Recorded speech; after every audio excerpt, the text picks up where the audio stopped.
반짝이는 눈빛 눈이 부셔 매일 날 감싸주는 손길.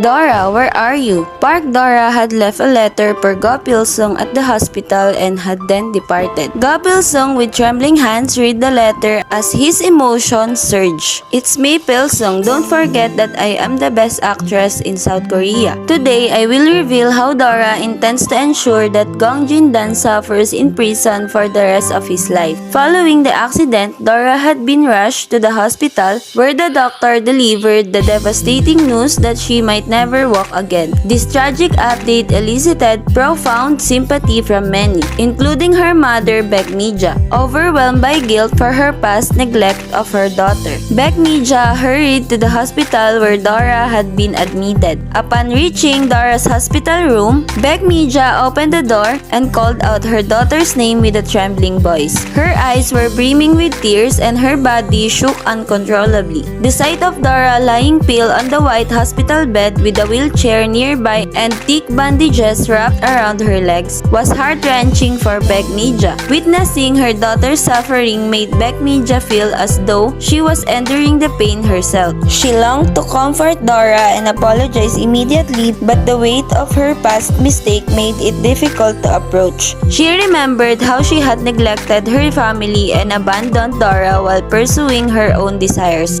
Perhaps Dora's current plight was a consequence of her own failures. Dora slowly lifted her head to look at her mother. Despite the flood of emotions she felt at seeing her mother after such a long time, Dora maintained a calm demeanor. "Mom, take me out of here. Since I can't walk, give me a ride in the car," she said with a cold edge in her voice. Although taken aback by her daughter's request, Baek Mi Ja had no reason to refuse and promptly agreed to fulfill it. Carefully pushing Dora in the wheelchair, Baek Mi Ja exited the hospital. The journey was marked by a heavy silence until Dora suddenly spoke in a chilling tone. "Mom, we need to catch Gong Jin-dan. Call him using the number you had before. I want him apprehended for sure." Reading the resolute determination in her daughter's words, Baek Mi Ja resolved to act. "Alright, I'll contact Gong Jin-dan and ensure he is caught." Baek Mi Ja, with trembling hands, began searching for Gong Jin-dan's hidden phone number, which she knew from the past. When Gong Jin-dan answered, his voice was filled with suspicion. Baek Mi Ja's hand shook momentarily upon hearing his voice, but she composed herself and replied, "Gong Jin-dan, it's me, Baek Mi Ja." Gong Jin-dan was momentarily stunned by the call and fell silent. After a pause, he spoke. "Long time no see, Baek Mi Ja. Why are you calling me?" Baek Mi Ja, maintaining her composure, responded, "Dora wanted to see you again. She had a serious accident and might never walk again. She wanted to see you one last time before she go." Although Baek Mi Ja's words were not entirely true, they were necessary for Dora's plan. Gong Jin-dan, unable to believe the situation, muttered in disbelief before agreeing to meet Dora. "Alright, I'll come to see Dora. Where should I go?" Baek Mi Ja relayed the location specified by her daughter and ended the call.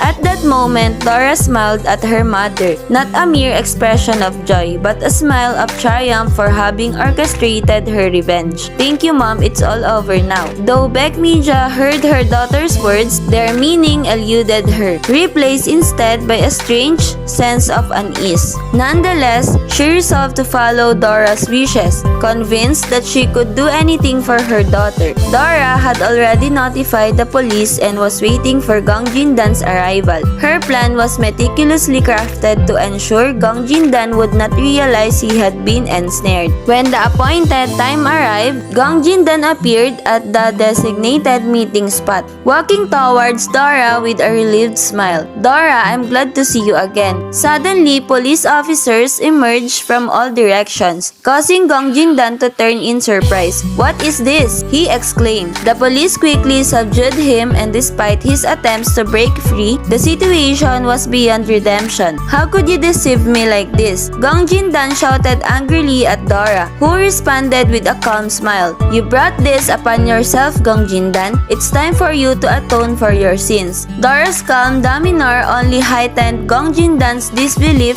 as he lowered his head in shock. But the surprises were not over. After Gong Jindan's arrest, Baek Mi Ja was also handcuffed soon after. Bewildered, Baek Mi Ja looked at Dora and asked with trembling voice, Dora, what's happening? Why am I being arrested? She couldn't understand why she was being taken into custody despite her belief that she had only helped her. Dora, with a composed expression, replied quietly, Mom, it's over now. You need to pay for your actions, not just Gong Jindan. Dora's voice was devoid of emotion. She had not forgotten her mother's past transgressions and was determined to settle scores. Baek Mi Ja, in shock, pleaded, What are you talking about? Do I really need to be arrested too? She tried desperately to defend herself, but Dora responded calmly, Mom, do you know how much I've suffered all this time? You made me suffer, and your past actions with Gong Jindan are known to the police. Everything needs to be revealed. The police, already investigating Baek Mi Ja's past crimes, had confirmed her involvement in several incidents. Dora was using this moment to address her painful history with her mother. As Baek Mi Ja fell into despair, she implored Dora not to leave her in this state, pleading that her actions had been Dora's sake. Dora, however, remained silent and watched as the police took her mother away. After Gong Jindan and Baek Mi Ja were led away, Dora sighed deeply, feeling a sense of liberation from her long-standing pain, rather than joy at the completion of her revenge. It's finally over, she murmured,